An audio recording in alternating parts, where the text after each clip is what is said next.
Now I can knee, I can punch, strike, start to move away, do any of those takedown defenses. Last time, facing this way, we're going to go one this way and one this way, and then we'll move to our next principle. So I'm here, boom, good, one this way, boom, and I'm beating that with a good shot, and then head pressure.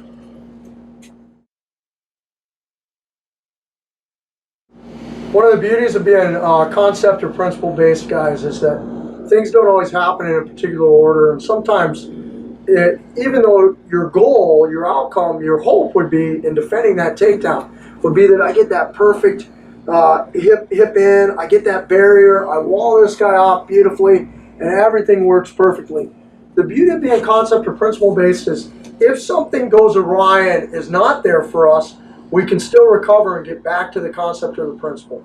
And it's not uncommon, and in fact, you shouldn't be shocked if you're having a conversation with somebody. Your goal is to de-escalate, your goal is to disengage, your goal is to get out of there, but then your adversary knows in his mind, he's got this magic line that, hey, I'm going to act like I'm going to continue to talk, but once I get close to this guy, I'm going to try to take him down, or I'm going to try to punch him, or fill in the blank here. Or it could be a scenario where I know his intent, he's coming forward aggressively, I don't have time to get away, we begin to exchange punches, and in that exchange, he changes levels and attempts to tackle me or take me to the ground or hit a takedown of some sort. And I was unable to create a barrier. So that's going to be the context that we're going to look at this next little piece. Then we're going to illustrate by being outcome and concept and principle based how I can still recover even if things don't go perfectly. One of the things we see in a technique-based training environment, which we often run into when we train military, law enforcement, sometimes traditional martial arts, is someone will say this is the move.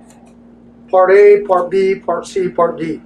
And then someone will attempt the move, and then because of whatever's happening, by the way people are moving or by what happened right up to the point where the takedown occurred, someone will miss part of it. Like I'm going to miss the barrier in this next instance. What people will traditionally do is say, okay, wait, let's start over. I didn't get a barrier. And they'll stop mid-rep. And that builds training scars. That builds a bad habit. Where if something doesn't go our way, we think we could reset. When you're principle or concept-based, and when you're outcome-based, what happens is you go, well, crap, I missed my barrier. I'm still going to get my hip in. Now I'm going to create space, and I'm going to get that barrier back. So that's what we're going to illustrate. So I'm here, I'm telling Robert, hey, relax, man, relax. And Robert's coming forward, and suddenly Robert shoots, and boom, I get my hip in, but I didn't get a barrier. Okay? So what I'm going to do is I get my hip in, I'm going to immediately start to take my hips out, because I know I would have liked to get, let's go slow, I would have liked to get this in a perfect world. My hip and my barrier together, right to head control, man, I'm in a great spot, I'm controlling the near side arm. However, in this scenario, Robert surprises me, he goes, boom, all I can do is get my hip in. My hip's in right now. If I leave it there and I don't establish a barrier, Robert's still going to win this. So, bad scenario, I missed my barrier, boom, I hit him, and now I go and I get it, I create it. Notice that I ran him into the wall, which is something we worked out in another DVD. I used an object around me to try to limit Robert's mobility. He's already gotten the jump on me. I don't like it. Head on this side this time. I'm here. Boom, I hit him, and now that angle comes in. And now I'm here, and now I'm starting to look to do my other things off of that. So I'm going to show you what that looks like, just a couple more reps without any narration. You'll see me miss. One of these reps, I'm going to throw a punch, and Robert's actually going to slide under that punch. I'm going to go and reclaim it. And then the other one, I'll just once again move with my hands up on rep 2, and Robert will just get under it. Cool? So I'm here. Hey, relax, man, relax.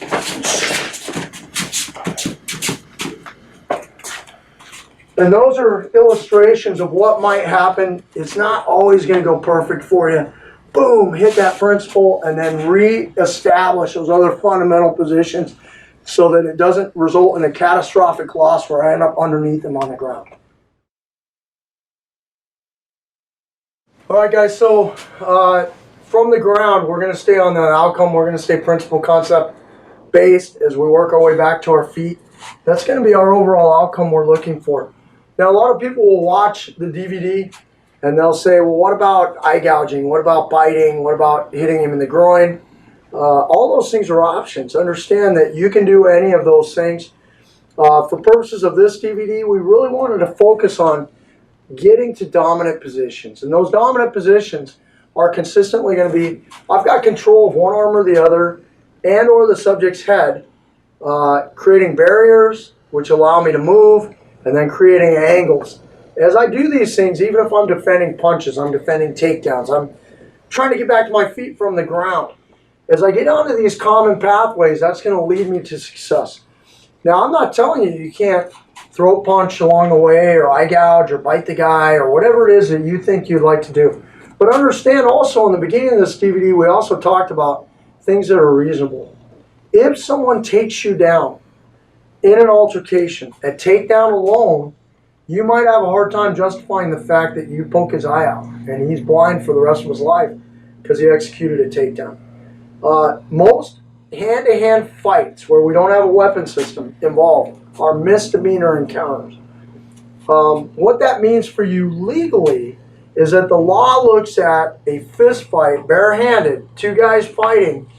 The law, criminal courts, are going to look at that as a low-level affair in general. Things that will change that and make it a more serious affair are anything that either one of us do to each other that causes a protracted, permanent, chronic injury or death.